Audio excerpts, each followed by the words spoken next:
Let's talk about reflections under functions. In this question, they're basically asking us to find the coordinates of C first, then after getting the coordinates, we should give them the reflection of C. They're saying that C should be reflected about the line y is equals to x. So now I want you to see something here. If they already gave us the y value as 19 over 8, we're going to say that's our y value, then divided by 3x minus 1.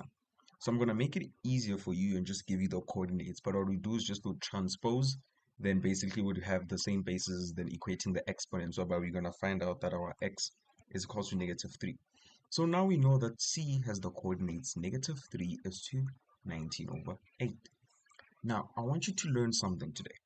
When they say that we need to reflect it about the line y is equals to x, basically, or they want the coordinates of C, uh, right?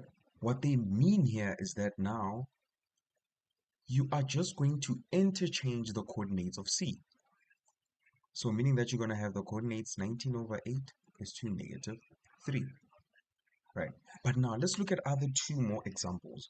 What if they had asked you to get the coordinates of the same C, but now they have to be reflected about the x-axis?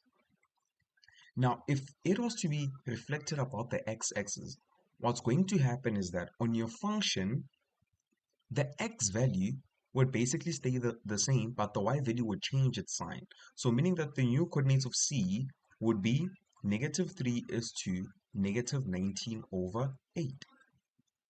Then if they had asked you to now reflect it about the y-axis, what happens with the coordinates is that the y value is going to keep its value, so it's going to stay the same, but the x value is going to change its sign. So now the new coordinates would be 3 is to 19 over 8.